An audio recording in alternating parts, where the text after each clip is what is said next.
तो यहाँ पे इस वीडियो में हम बात करने वाले हैं sexual reproduction in flowering plants की। तो हमारे टॉपिक का नाम है, चैप्टर का नाम है सेक्सुअल रिप्रोडक्शन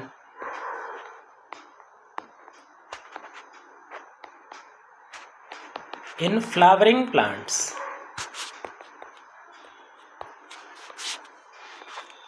अब ये जो सेक्सुअल रिप्रोडक्शन है, ये एक तरीका है जिससे कोई ऑर्गेनिज्म अपना नंबर मल्टीप्लाई करता है।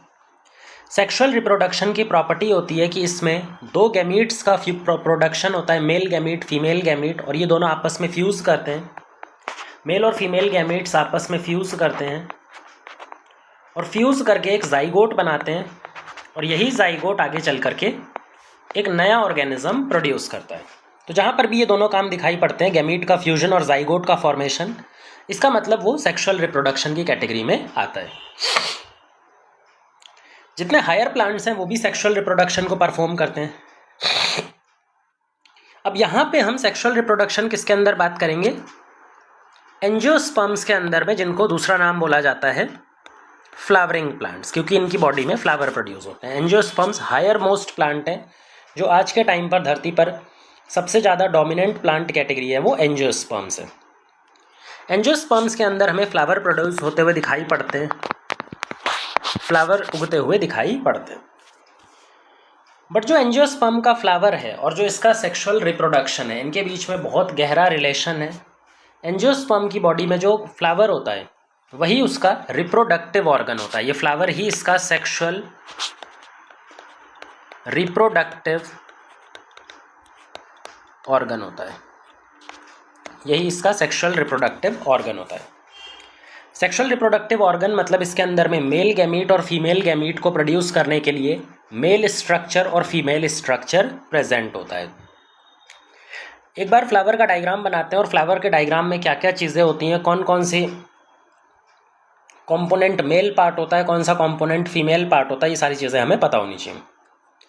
अब जैसा हमने 11th में ही पढ़ लिया है कि फ्लावर क्या होता है भाई, फ्लावर एक शूट होता है जो कि मॉडिफाई हो गया है। फ्लावर क्या होता है? एक ऐसी शूट है जो मॉडिफाई हो गई है। ये मान लीजिए ये नॉर्मल शूट है और यही शूट मॉडिफाई हो जाए और मॉडिफाई होकर के बना दे फ्लावर। फ्लावर के अंदर एक स्टेम होती है जिसको बोलते हैं पेडिसल, और इस पेडिसल का ऊपरी भाग जो होता है वो सोलन होता है। इस तरह से सोलन पार्ट होता है जिसको हम थैलेमस बोलते हैं। तो ये जो सूजा हुआ पार्ट है वो है थैलेमस। इस थैलेमस में कई सारी नोड्स होती हैं। जैसे यहाँ पर देखो, एक स्टेम के अंदर में, एक शूट के अंदर में बहुत सारी नोड्स होती हैं और हर नोड पे लीव्स लगे होते हैं, पत्ते लगे होते हैं। इसी तरह से हमारे पास ये जो थैलेमस है, यहाँ पर बहुत सारे नोड्स हैं, 4 नोड्स हैं जो कि आपस में बहुत ही पास पास लोकेटेड हैं। कंडेंस्ड नोड्स इनको बुलाया जाता है। ये 4 नोड्स क्या हैं? कंडेंस्ड नोड्स हैं। और इन कंडेंस्ड नोड्स पर हर एक नोड पर अलग अलग स्ट्रक्चर डेवलप करता है एक गुच्छे की फॉर्म में। जो सबसे बाहरी नोड है, ये चारों नोड्स में से जो सबसे बाहर वाला होता है, इस पर डेवलप करता है सेपल्स। तो यहाँ पे हमारे हरे हरे सेपल्स डेवलप करते हैं। सेपल्स के बाद में, सेपल्स के अंदर जो ये नोड है, इसके ऊपर वाला जो नोड है, यहाँ पर पेटल्स डेवलप करते हैं।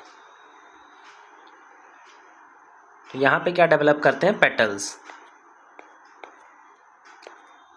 पेटल्स के ऊपर जो नोड है वहाँ पे मेल पार्ट स्टेमन डेवलप करता है। यहाँ पर मेल पार्ट स्टेमन डेवलप करता है और सबसे ऊपर में फीमेल पार्ट, जिसको हम स्टिग्मा या फिर कार्पल बोलते हैं, ये डेवलप करता है। तो हमारे पास में 4 सक्सेसिव नोड्स थी और चारों नोड पे अलग अलग स्ट्रक्चर डेवलप कर रहा है। सबसे बाहर की तरफ कैलेक्स, जो ये ग्रीन पार्ट से बनाया हमने। कैलेक्स बेसिकली एक गुच्छा है, पूरे गुच्छे को बोलते हैं। सेपल जो है वो गुच्छे में डेवलप करता है और पूरे गुच्छे का नाम है कैलेक्स। पेटल भी एक गुच्छे में डेवलप करता है और उस पूरे गुच्छे को क्या बोलते हैं? कोरोला। और एक कंपोनेंट को पेटल। फिर हमारे पास में मेल पार्ट होता है जिसका नाम है स्टेमन, और बीच में ये जो फीमेल पार्ट है ये है पिस्टल या फिर कार्पल। तो इसको हम पिस्टल भी बोल सकते हैं या फिर कार्पल कह करके भी बुलाते हैं। तो ये 4 कंपोनेंट्स हमारे फ्लावर पे डेवलप करते हैं। और ये चारों कंपोनेंट्स एक्चुअल में कैसे बने हैं? ये चारों कंपोनेंट्स नोड्स पे अराइज कर रहे हैं। जो हमारा ये पेडिसिल है, इसके नोड्स हैं अलग अलग 4 नोड्स, उन पे डेवलप कर रहे हैं।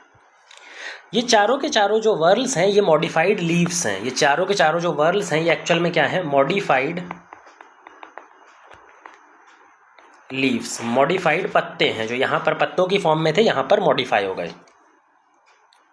अब इन चारों मॉडिफाइड लीव्स का, चारों वर्ल्स का जो फ्लावर में पाए जा रहे हैं, इनका काम भी अलग अलग होता है। जैसे अगर हम बताएं, सबसे पहला काम है कैलेक्स का।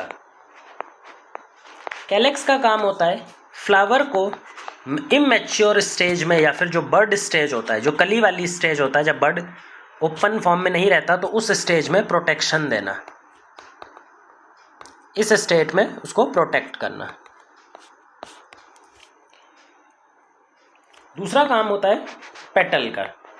अब जो पेटल हैं ये सबसे लार्ज एंड अट्रैक्टिव पार्ट होते हैं फ्लावर का। लार्ज,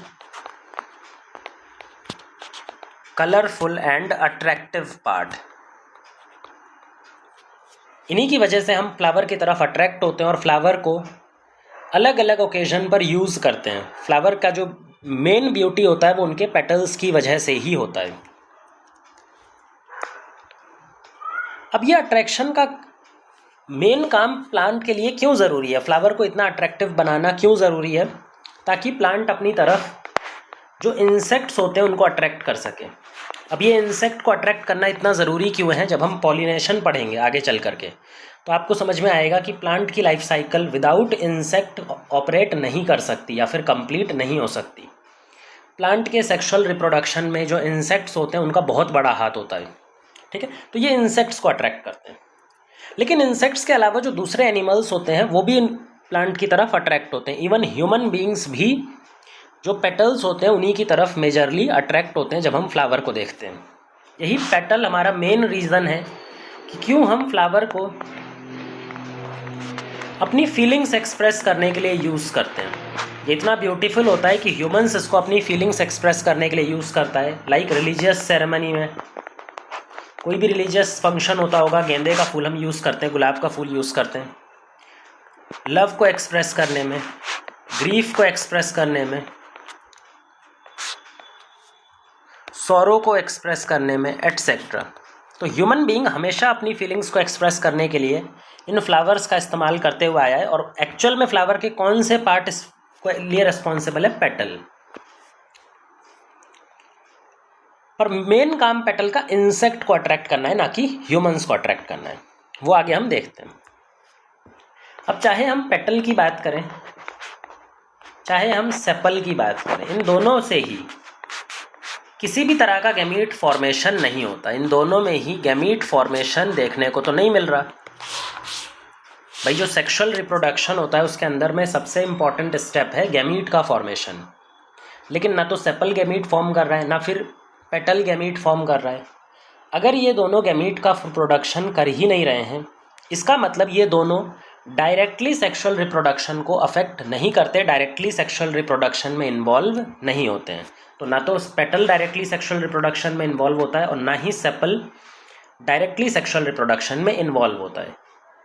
लेकिन ये सेक्सुअल रिप्रोडक्शन की एफिशिएंसी को बढ़ाते हैं। कैसे बढ़ाते हैं वो भी हम आगे बता देंगे, पर ये डायरेक्ट सेक्सुअल रिप्रोडक्शन में कंट्रीब्यूट नहीं करते, इसीलिए इनको बुलाया जाता है एसेसरी वर्ल्स। ये दोनों क्या कहलाते हैं? एसेसरी वर्ल्स, जो हेल्पिंग तो करते हैं, हेल्प तो करते हैं, बट डायरेक्टली गैमीट का फॉर्मेशन नहीं करते।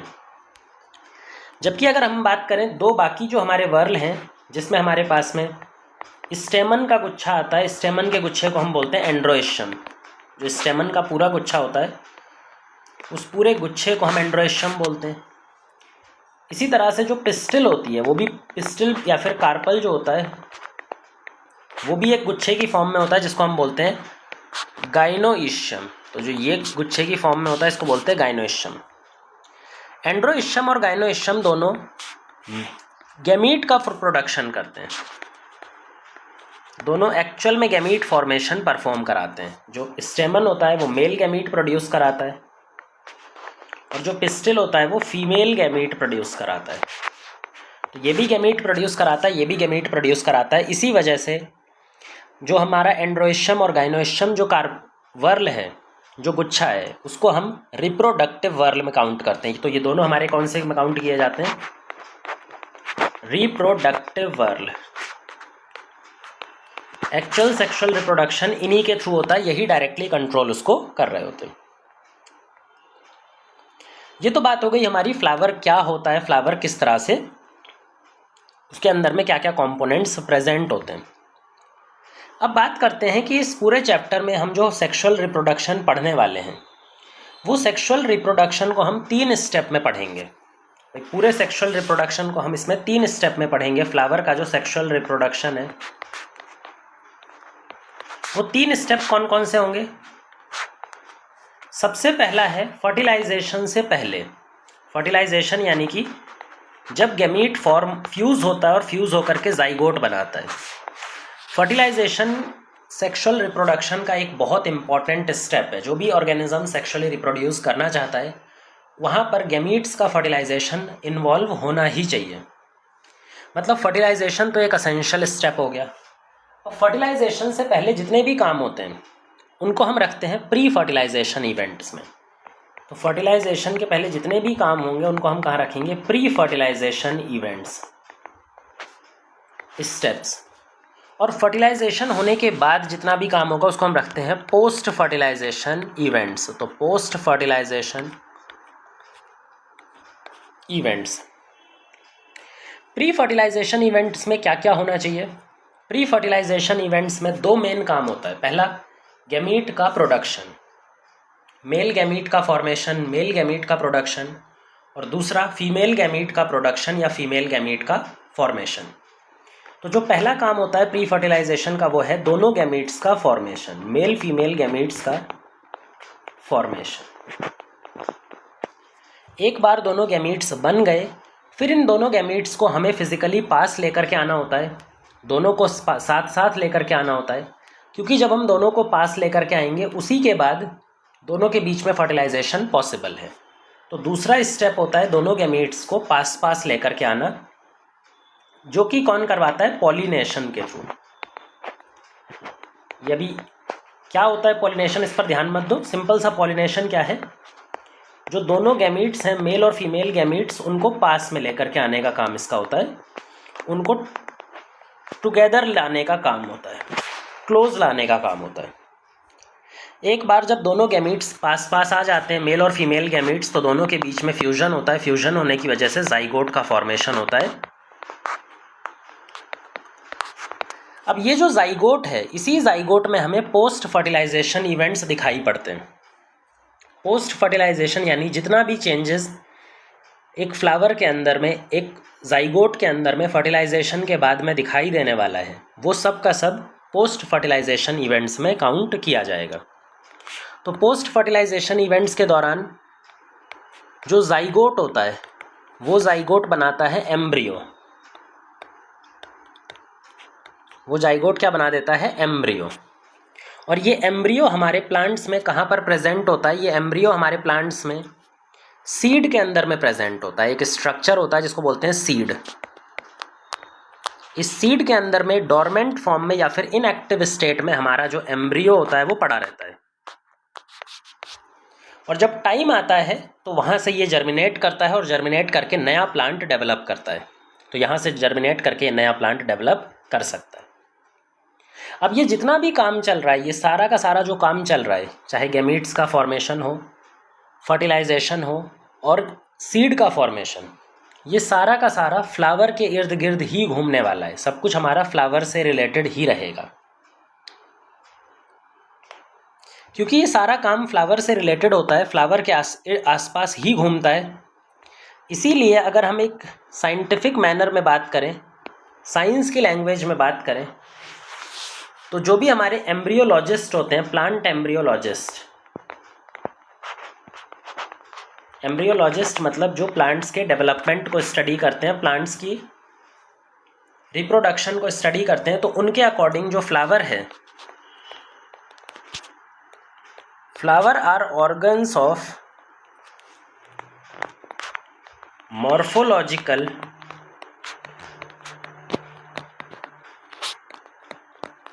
एंड एम्ब्रियोलॉजिकल मार्वल्स, क्योंकि जितना भी एम्ब्रियो बनता है, जो भी एम्ब्रियो से डेवलपमेंट एसोसिएटेड होता है, वो सब का सब फ्लावर के आसपास घूम रहा होता है। तो एम्ब्रियोलॉजिस्ट के हिसाब से फ्लावर्स क्या हैं? They are the organs of morphological marvels और साथ में एम्ब्रियोलॉजिकल मार्वल्स। तो ये हो गई बात फ्लावर की। एक एक करके स्टार्ट करते हैं। शुरुआत हम करेंगे प्री फर्टिलाइजेशन इवेंट, और उसमें भी जो गैमीट फॉर्मेशन है, मेल गैमीट का फॉर्मेशन, फीमेल गैमीट का फॉर्मेशन, यहाँ से हम स्टार्ट करेंगे। मेल पार्ट ऑफ फ्लावर, तो जो फ्लावर के अंदर में मेल पार्ट होता है वो हम किसको बोलते हैं? तो मेल पार्ट जो फ्लावर का होता है वो कहा जाता है स्टेमन को। जो हमारा स्टेमन है वो मेल का, फ्लावर का मेल पार्ट है। अब ये जो स्टेमन है वो खुद भी दो डिफरेंट कंपोनेंट्स से मिलकर के बनता है। एक यहाँ पे स्टॉक होती है, जो डंडी होती है, स्टॉक होती है, और इस डंडी के आगे एक बाइलोब्ड नेचर का एंथर लगा रहता है। यहाँ डंडी के आगे एक बाइलोब्ड नेचर का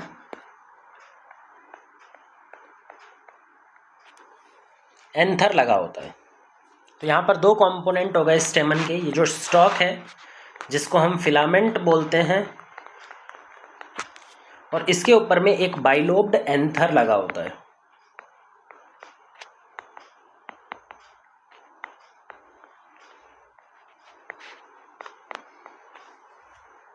बाइलोब्ड एंथर लगा होता है, मतलब दो लोब्स हैं, एक लोब ये है और एक लोब ये है। अब जो फिलामेंट है इसके पास में ध्यान से देखें तो दो सेगमेंट दिखाई पड़ेंगे आपको फिलामेंट का। एक ये वाला एंड है और एक ये वाला एंड है। ये वाला जो एंड है फ्लावर का जिसकी तरफ एंथर नहीं जुड़ा हुआ, इसको बोलते हैं प्रॉक्सिमल एंड। तो जिस एंड पे एंथर नहीं लगा हुआ उसका अपोजिट एंड कहलाता है प्रॉक्सिमल एंड। वहीं पर जिस एंड पे फ्लावर लगा हुआ है एंथर, उसको बोलते हैं डिस्टल एंड। तो डिस्टल एंड ऑफ फिलामेंट से क्या जुड़ता है? Bilobed anther. जबकि प्रॉक्सिमल एंड किससे जुड़ा रहता है? प्रॉक्सिमल एंड जो स्टेमन का होता है वो जुड़ा रहता है या तो हमारे थैलेमस के साथ में, और अगर थैलेमस के साथ नहीं जुड़ेगा तो कई बार पेटल्स के साथ में फ्यूज्ड रहता है। जहाँ पे ये जो पेटल्स होते हैं, जो पंखुड़ी थी फ्लावर्स की, उस पेटल्स के साथ में इसका एंड प्रॉक्सिमल एंड जाकर के फ्यूज हो जाता है। दोनों पॉसिबिलिटीज। अब इस पूरे स्टेमन के स्ट्रक्चर में जो हमारे लिए ज़्यादा इंपॉर्टेंट है वो होता है एंथर। ये जो बाइलोब्ड एंथर है ये हमारे लिए इंपॉर्टेंट है, क्योंकि इसी बाइलोब्ड एंथर के अंदर माइक्रोस्पोरेंजियम प्रेजेंट है। माइक्रोस्पोरेंजियम यानी कि ऐसी जगह जहाँ पे माइक्रोस्पोर प्रोड्यूस होगा, और वही माइक्रोस्पोर आगे डेवलप होकर के मेल गैमीटोफाइट पोलन ग्रेन बनाएगा, और वो पोलन ग्रेन के अंदर मेल गैमीट एक्चुअल में प्रोड्यूस होंगे। तो जो एंथर है वो हमारे ज़्यादा काम का है। तो एक बार हम एंथर का डिटेल स्ट्रक्चर यहाँ पे ड्रॉ करते हैं ताकि वो और क्लियर हो जाएगा। अगर हम एक एंथर का सेक्शन यहाँ पर बनाए तो एंथर जो दिखाई पड़ता है वो बाइलोब्ड नेचर का है,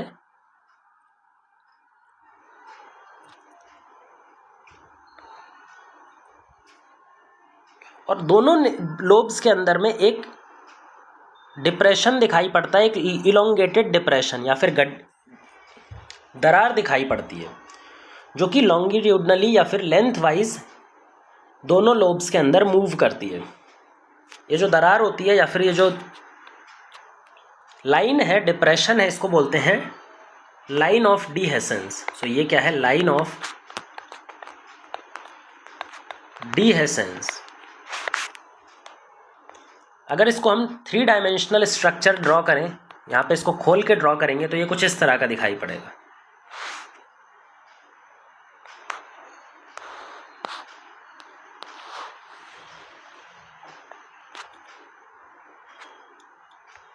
ये कुछ इस तरह का दिखाई पड़ेगा।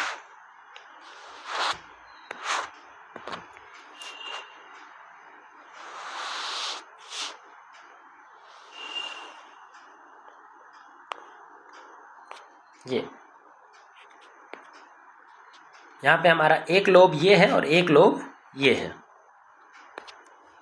इन दोनों लोब्स के ध्यान से देखें तो यहाँ पे हमें डिप्रेशन दिखाई दे रहा होगा, यहाँ पे इस वाले पोर्शन में, ये वाला पोर्शन एक गड्ढा या फिर इलोंगेटेड डिप्रेशन है। और इसी इलोंगेटेड डिप्रेशन को क्या बुलाया जाता है? इसी इलोंगेटेड डिप्रेशन का नाम है लाइन ऑफ डिहेसेंस, क्योंकि हमारा जो एंथर है वो एक बार जब मैच्योर हो जाएगा तो यहीं से रप्चर होगा, यहीं से फूटेगा और फूट करके पोलन ग्रेन को यहीं से आगे रिलीज करने वाला एयर में। तो इसी पूरी लाइन को, इस इलोंगेटेड लाइन को हम बोलते हैं लाइन ऑफ डिहेसेंस, लाइन ऑफ डिहेसेंस कह करके बुलाया जाता है। तो एक लोब में एक लाइन ऑफ डिहेसेंस देखने को मिलती है। लाइन ऑफ डिहेसेंस के अलावा यहाँ पर कुछ इलोंगेटेड चेम्बर्स प्रेजेंट होते हैं, खाली जगह प्रेजेंट होती हैं जो लेंथ वाइज प्रेजेंट होती हैं, कुछ इस तरह की। ये एक लेंथ वाइज जगह है, ये एक और लेंथ वाइज जगह है, ये एक और लेंथ वाइज जगह है और ये एक और लेंथ वाइज जगह है। तो यहाँ पर टोटल 4 चेम्बर्स होते हैं या फिर 4 कंपार्टमेंट्स होते हैं जो कि इलोंगेटेड कंपार्टमेंट्स हैं। तो ये हमारे पास में क्या है? टोटल 4 इलोंगेटेड चेम्बर्स या फिर कंपार्टमेंट्स। इन्हीं कंपार्टमेंट्स का नाम होता है माइक्रोस्पोरेंजियम। ये जो कंपार्टमेंट्स हैं इन्हीं का दूसरा नाम होता है माइक्रोस्पोरेंजियम।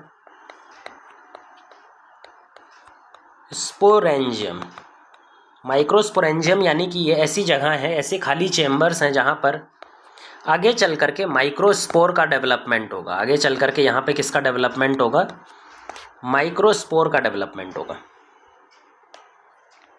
टोटल ये कितने चेम्बर्स हैं भाई? ये पूरा जब होता है, हमने तो यहाँ पे आधा काट दिया है, जब ये पूरा इस तरह से कंप्लीट होता तो ये चेम्बर्स भी कंप्लीट होते हैं। इस तरह से ये चेम्बर कंप्लीट होता है, इस तरह से ये चेम्बर कंप्लीट होता है। तो 4 इलोंगेटेड टोटल चेम्बर यहाँ पर दिखाई पड़ते हैं आपको।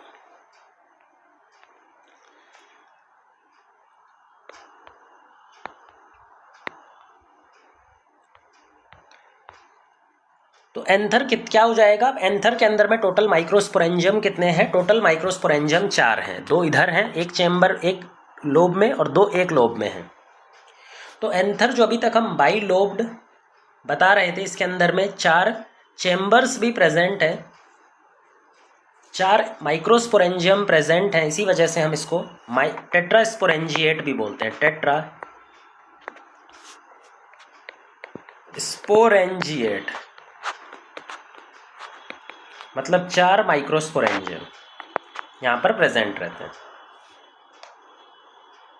और ये 4 माइक्रोस्पोर का जो डिस्ट्रीब्यूशन होता है वो कुछ इस तरह का होता है कि 2 माइक्रोस्पोरेंजियम चेम्बर्स एक लोब में प्रेजेंट होंगे और 2 एक लोब में प्रेजेंट होंगे। मतलब हर लोब के अंदर में टोटल कितने चेम्बर्स हैं? 2 चेम्बर्स। चेम्बर को हम थीका भी बोलते हैं, मतलब थीका जो होता है उसी को चेम्बर बोलते हैं। इसी वजह से जो हमारा एंथर है वो बाई लोब्ड तो होता ही है, वहाँ पर 2 डिफरेंट लोब्स तो होते ही हैं, पर बाई लोब्ड होने के साथ में वो बाई थिकस भी है या फिर डाई थिकस। मतलब हर लोब के अंदर में 2 थीका या 2 चेम्बर होते हैं जिसको हम माइक्रोस्पोरेंजियम कह करके बुलाते हैं। तो हर एक एंथर डाई थिकस नेचर का ज़्यादातर दिखाई पड़ता है। कुछ एक्सेप्शंस भी हैं इस रूल के, वो हम आगे बात करेंगे, लेकिन ज़्यादातर कंडीशन में हमारा जो एंथर होता है वो कुछ इसी फॉर्म का दिखाई पड़ता है। अब एक बार हम यहाँ पे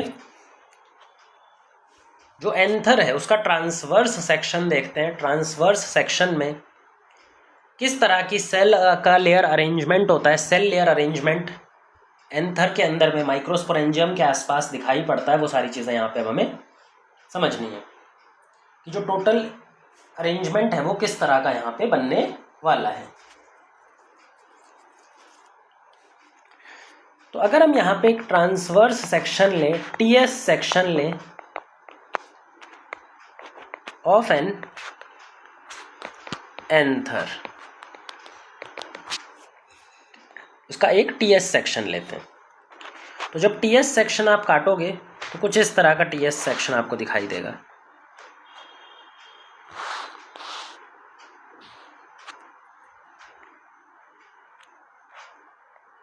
जहाँ पे 4 सर्कुलर आउटलाइन वाले माइक्रोस्पोरेंजियम दिखाई देंगे। ये हमारे पास में कनेक्टिव टिश्यू है जो दोनों लोब्स को आपस में जोड़ के रखती है, जो दोनों लोब्स को आपस में जोड़ के रखती है। यहाँ पर ही हमारा जाइलम और फ्लोएम, जो फूड को ट्रांसपोर्ट करने वाला टिश्यू है, जो वाटर को ट्रांसपोर्ट करने वाला टिश्यू है, वो भी यहीं पर प्रेजेंट रहता है। जब हम ट्रांसवर्स सेक्शन देखते हैं तो ट्रांसवर्स सेक्शन में इसका चारों के चारों जो लोब्स हैं वो क्लियर दिखाई पड़ते हैं। और चारों लोब्स किस फॉर्म में अरेंज्ड हैं? एक टेट्राहेड्रल फॉर्म में ये अरेंज्ड होते हैं। किस फॉर्म में अरेंज होते हैं?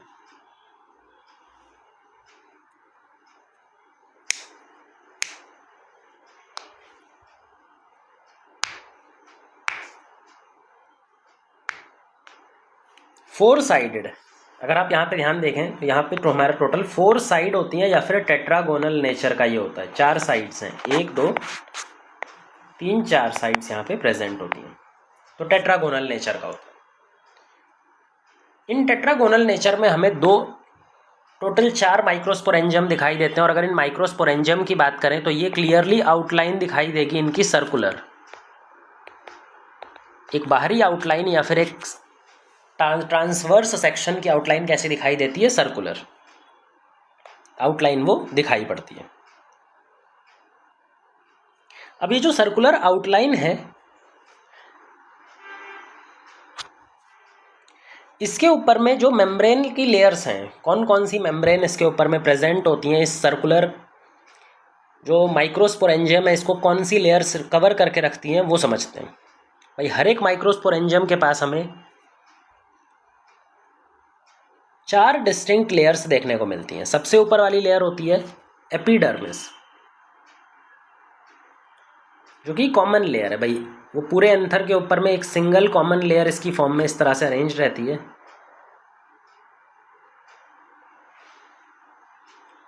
पूरे एंथर के ऊपर में इस तरह से अरेंज रहती है। ये हो गई हमारी एपिडर्मिस।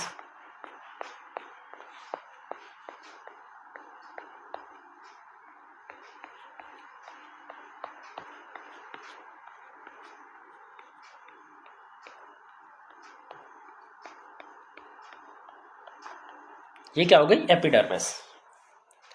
एपिडर्मिस के नीचे जो लेयर होती है, एपिडर्मिस के अंदर साइड पे जो लेयर होती है उसको बोलते हैं एंडोथीशियम लेयर। तो इसके अंदर जो लेयर होती है उसको बोलते हैं एंडोथीशियम लेयर।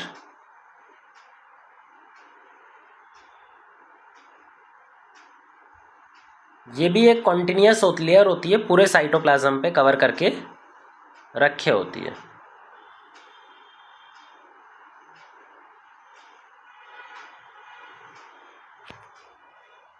अब ये जो एंडोथीशियम लेयर है,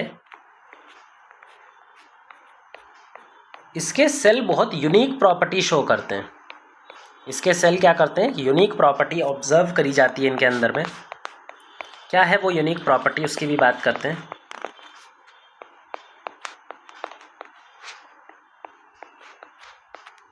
ठीक है, तो ये हमारे पास में दूसरी लेयर है एंडोथीशियम लेयर। ये जो एंडोथीशियम लेयर है इसके ऊपर एक पर्टिकुलर पॉलीमर डिपॉजिटेड होता है, अल्फा कैलोज। अल्फा कैलोज का पॉलीमर इस तरह से यहाँ पे पूरा डिपॉजिटेड फॉर्म में दिखाई पड़ता है। Alpha callose.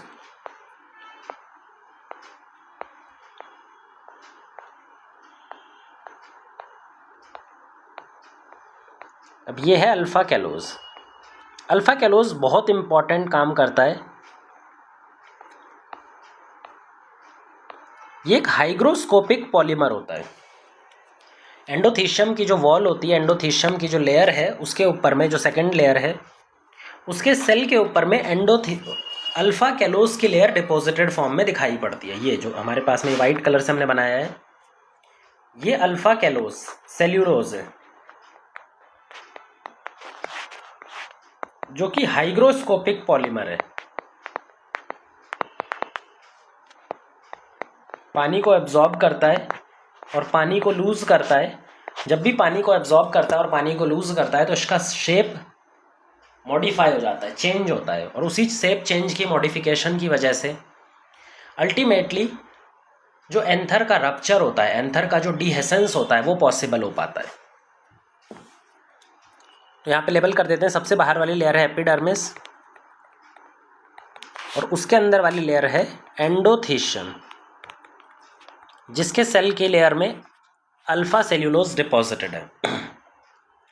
लेकिन अगर ध्यान से यहाँ पर देखें पूरी एंडोथीशियम लेयर को, तो एंडोथीशियम लेयर पर जो अल्फा सेल्यूलोज लेयर डिपॉजिटेड है वो यूनिफॉर्मली डिस्ट्रीब्यूटेड नहीं होती। एक ऐसी जगह भी दिखाई पड़ेगी आपको जहाँ पे अल्फा सेल्यूलोज फाइब्रिल एब्सेंट है। जो लाइन ऑफ डिहेसेंस वाला पोर्शन है, जो हमारा डिप्रेशन वाला पोर्शन था, वहाँ पर एंडोथीशियम सेल के ऊपर अल्फा सेल्यूलोज फाइबर डिपॉजिटेड नहीं रहते।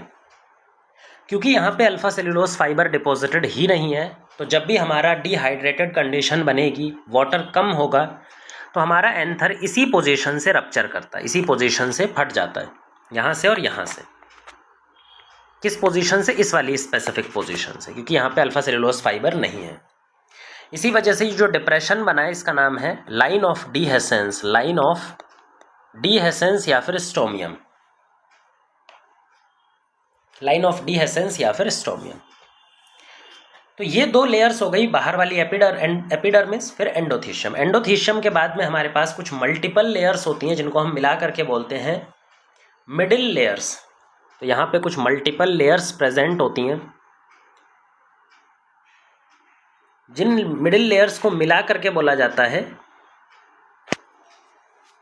जिन सारी लेयर्स को मिला करके हम मिडिल लेयर का नाम देते हैं। तो ये जितनी भी लेयर्स हैं ये सारी मिडिल लेयर हैं, ये सारी मिडिल लेयर है।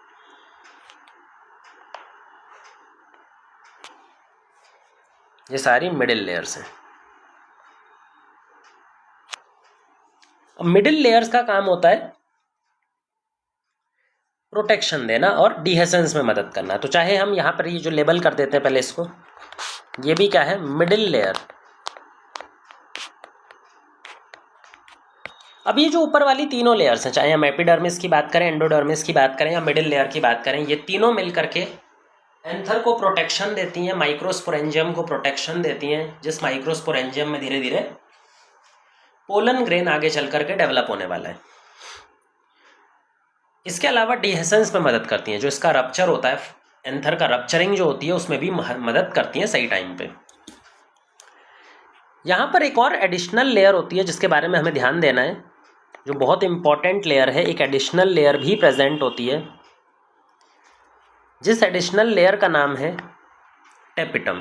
तो यहाँ पे हर एक स्पोरेंजियम के पास जो लास्ट लेयर होती है, सबसे पास वाली लेयर होती है उसके चेम्बर के, उसको बोलते हैं टेपिटम। सिंगल लेयर की फॉर्म में टेपिटम हमारा प्रेजेंट रहता है, सिंगल लेयर की फॉर्म में ये टेपिटम प्रेजेंट रहता है। अब जो टेपिटम लेयर है वो बहुत ही यूनिक तरह की लेयर है। पहले तो हमें ये याद रखना होगा, जो सबसे अंदर वाली लेयर है वो टेपिटम लेयर है, और टेपिटम लेयर की बहुत खास बातें होती हैं। टेपिटम लेयर का बहुत सारा काम है, बहुत इंपॉर्टेंट फंक्शन है। अगर हम माइक्रोस्पोरेंजियम स्पोर फॉर्मेशन के रिस्पेक्ट में देखें तो बहुत इंपॉर्टेंट काम होता है टेपिटम का। इसके अंदर साइड पे हमारे माइक्रोस्पोर डेवलप करते हैं। वो कैसे डेवलप करते हैं वो हम आगे बात करेंगे, लेकिन यहाँ पे माइक्रोस्पोर डेवलप कर रहे हैं क्योंकि ये माइक्रोस्पोरेंजियम और इसमें माइक्रोस्पोर डेवलप कर रहे हैं। अब ये जो टेपिटम है इसके क्या क्या काम है? सबसे पहला काम है न्यूट्रिशन प्रोवाइड करना, क्योंकि जो हमारे माइक्रोस्पोर हैं, पोलन ग्रेन है जो माइक्रोस्पोरेंजियम में डेवलप कर रहे हैं, उनके सबसे पास में कौन सी लेयर प्रेजेंट है? टेपिटम। क्योंकि टेपिटम उनके जस्ट बगल में लोकेटेड है, उनके पास में लोकेटेड है, तो जितना भी न्यूट्रिशन पोलन ग्रेन को या फिर माइक्रोस्पोर को अल्टीमेटली दिया जाता है वो न्यूट्रिशन कहाँ से मिलता है? टेपिटम। तो पहला इसका काम होता है न्यूट्रिशन देना, किसको? To developing pollen grain. जो माइक्रोस्पोरेंजियम के अंदर में माइक्रोस्पोर डेवलप कर रहे हैं, पोलन ग्रेन डेवलप कर रहे हैं, उनकी मदद करना। दूसरा काम होता है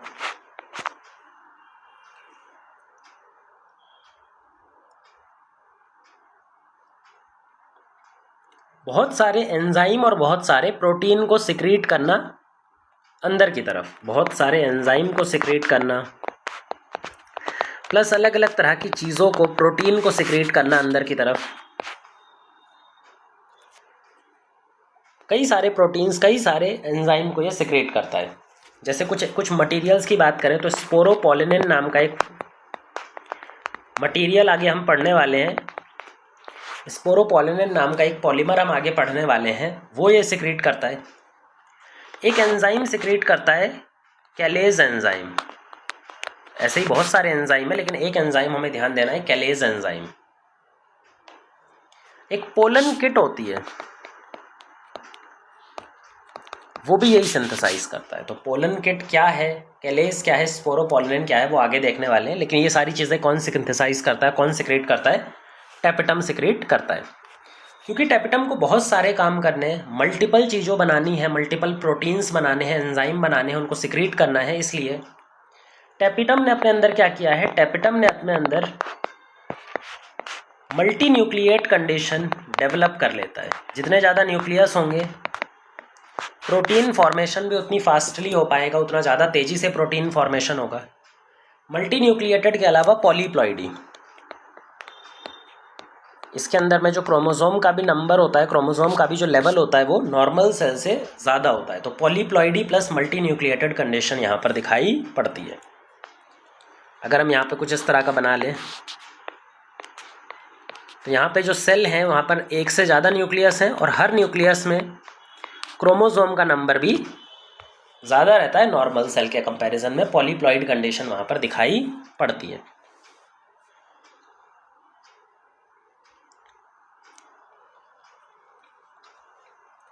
तो ये हमने आउटलाइन की बात कर ली, जो सबसे बाहर वाली लेयर होती है, और सबसे अंदर वाली लेयर है टैपेटम की। अब हम बात करते हैं माइक्रोस्पोरेंजियम की, जो खाली जगह है ये अंदर माइक्रोस्पोरेंजियम। इसके ऊपर जितनी भी लेयर्स हैं वो अब हम यहाँ पे भूल जाते हैं। अब हम यहाँ पे एक माइक्रोस्पोरेंजियम की बात करते हैं। इस माइक्रोस्पोरेंजियम में जब ये यंग स्टेट में एक एंथर होता है, जब माइक्रोस्पोर होता है और एक यंग एंथर है, तो इस यंग एंथर के टाइम पे एक होमोजिनस टिश्यू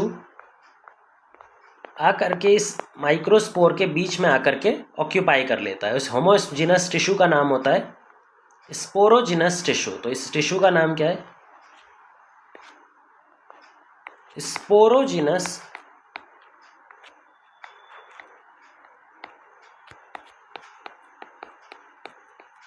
टिश्यू। ये जो स्पोरोजिनस टिश्यू है, इसके अंदर में जो सेल हैं, वही सेल आगे चल करके मियोसिस में अंडरगो करेंगे, मियोसिस शो करेंगे, और मियोसिस के बाद में हमारा जो माइक्रोस्पोर डेवलप करने वाले हैं वो इसी स्पोरोजिनस टिश्यू के सेल से डेवलप करने वाले हैं। तो स्पोरोजिनस टिश्यू के अंदर में जितने भी सेल हैं, जो भी सेल हैं, जितने भी सेल हैं, वो हर एक सेल मियोसिस कर सकता है, और मियोसिस करके आगे माइक्रोस्पोर बना सकता है। मियोसिस करने के बाद में हैप्लॉइड माइक्रोस्पोर बना सकता है।